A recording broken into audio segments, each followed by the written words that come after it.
CAG की report को विधानसभा पटल पर नहीं रखा। उसके पीछे की मंशा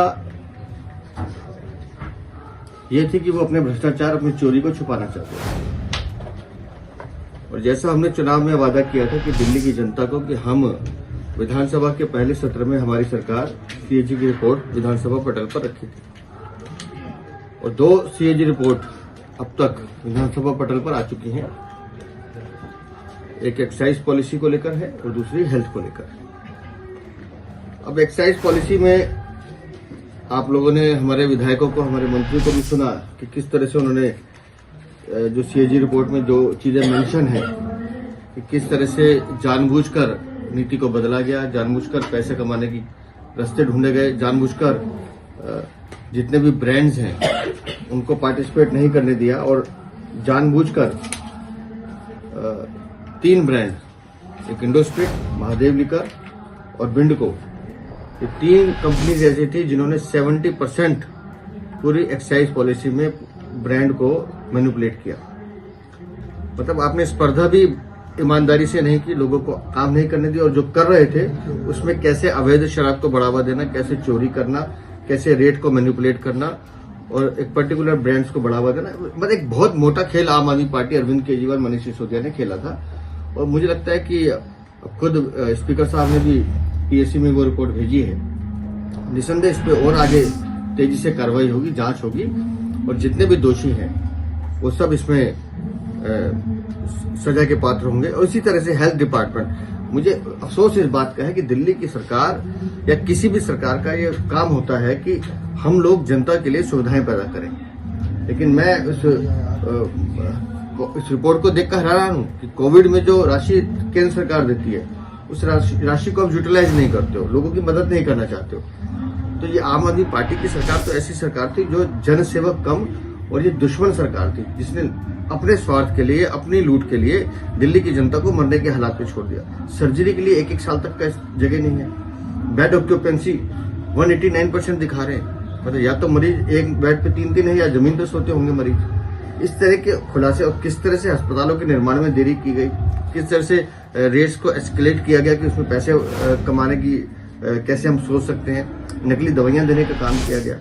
तो बहुत चिंताजनक है। दिल्ली को इन पिछले 10-11 सालों में जिस आम आदमी पार्टी की सरकार ने, मुझे लगता है, लूटने के साथ साथ दिल्ली के पूरे ढांचे को ध्वस्त करने का काम किया है। और एक मुझे लगता है कि इस रिपोर्ट्स के आने के बाद दिल्ली की जनता को ये समझ लेना चाहिए कि आम आदमी पार्टी की सरकार आम आदमी पार्टी की सरकार नहीं थी। ये लुटेरे थे, हत्यारे थे जिन्होंने दिल्ली की जनता को बर्बाद करने की कोशिश की है। और मुझे यकीन है कि भारतीय जनता पार्टी की सरकार माननीय मुख्यमंत्री रेखा गुप्ता के नेतृत्व में निसंदेह अंजाम तक जाएगी।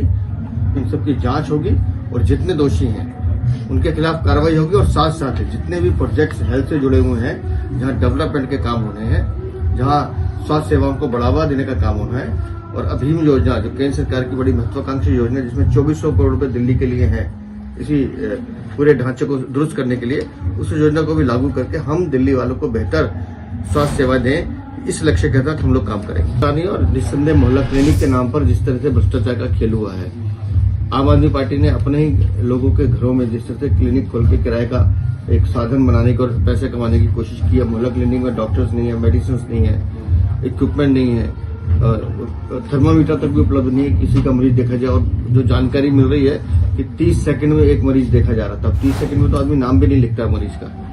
तो उस पर भी जांच चल रही है। और मुझे लगता है कि मैंने जैसे पहले कहा कि कानून अपना काम करेगा, लेकिन हमारी कोशिश है कि अब दिल्ली वालों को बेहतर स्वास्थ्य सुविधाएं कैसे मिले, उस दिशा में सरकार काम करेगी। सर, आयुष्मान भारत संभव है सर? आयुष्मान भारत का हमने पटल में तो ले आए हैं। अब उसका जो प्रोसेस है, लीगल प्रोसेस, उसको देखा जा रहा है। मुझे लगता है जल्दी ये सेवा भी मिलने। सर, ये फिर से सवाल उठा रहे हैं कि महिलाओं को 2500 रुपए देने की बात कही गई थी, कैबिनेट भी हो गया और सदन भी खत्म होने। आप जिससे सवाल उठाना कह रहे हैं, हम उसे रोजगार देना कह रहे हैं। मैंने पहले दिन कहा था कि हम आम आदमी पार्टी वालों को कुछ काम देते रहेंगे। हम फोकस कर रहे हैं दिल्ली के विकास पर, और जो संकल्प पत्र में वादे हैं, वो चाहे महिलाओं से लेकर हो या डेवलपमेंट से लेकर हो, वो सब वादे पूरे किए जाएंगे।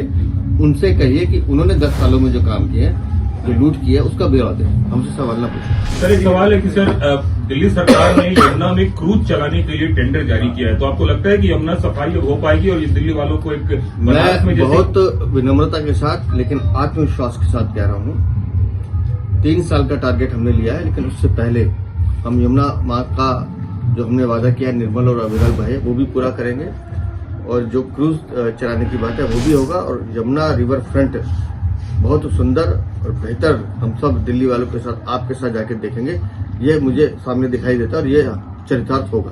Thank you.